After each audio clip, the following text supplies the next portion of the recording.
আলহামদুলিল্লাহি রাব্বিল আলামিন ওয়াসসালাতু ওয়াসসালামু আলা আশরাফিল আমবিয়া ওয়াল মুরসালিন ওয়া আলা আলিহি ওয়া আসহাবিহি আজমাইন।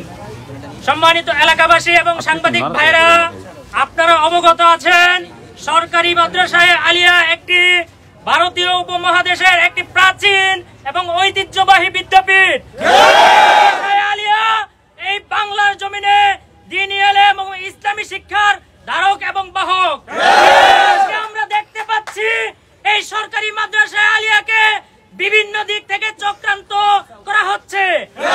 একটি অংশ হিসেবে গত ফ্যাসিস্ট সরকার এই সরকারি মাদ্রাসা আলিয়ার মাঠকে তারা অবৈধ এবং জোর দখল করার চেষ্টা করেছে। আপনারা জানেন আমাদের যে পিলখানা হত্যাকাণ্ড হয়েছিল তার সুষ্ঠু বিচার সুবিধার্থে এই সরকারি মাদ্রাসা আলিয়ার কাছে আইন মন্ত্রণালয় এবং স্বরাষ্ট্র মন্ত্রণালয় এখানে তারা একটা দাবি নিয়ে আসছিল যে এখানে যেহেতু পুরাতন কেন্দ্রীয় কারাগার, আমাদের বিচার এবং সুষ্ঠু ন্যায় বিচার করার জন্য আপনাদের মাঠের একাংশ আমাদের অস্থায়ীভাবে একটা আদালত ভবন নির্মাণের প্রয়োজন।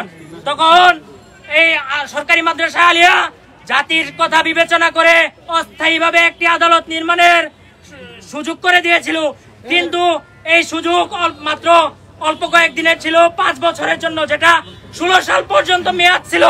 কিন্তু পরবর্তীতে এটা মামলা দীর্ঘায়িত হওয়ার কারণে 18 সালে এসে বিডিআর বিদ্রোহ পিলখানা হত্যাকাণ্ডের যে মামলার কার্যক্রম সার্বিকভাবে শেষ হয়ে যায়। কিন্তু এই স্বৈরাচার হাসিনা এবং তার ফ্যাসিস্ট দূষররা এই সরকারি মাদ্রাসা আলিয়ার বিরুদ্ধে চক্রান্ত বন্ধ করেনি। তারা এই মাঠকে, তারা এই অস্থায়ী আদালতকে সরিয়ে নিবে বলেও বারবার সরিয়ে নেয়। তারা এখানে দেশনেত্রী বেগম খালেদা জিয়া এবং জাতির নয়নের মণি আল্লামা দেলোয়ার হোসেন সাঈদীর বিচারের প্রহসনের বিচারের নামে এখানে তারা আদালত দীর্ঘস্থায়ী করেছে।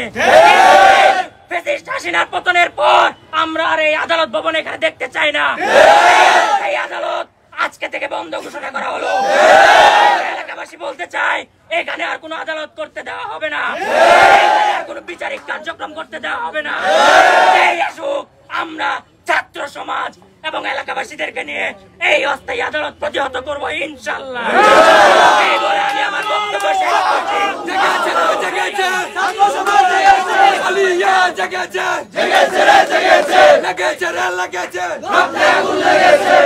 এই মাঠ আলিয়া, এই মাঠ আমাদের, এই মাঠ আলিয়া।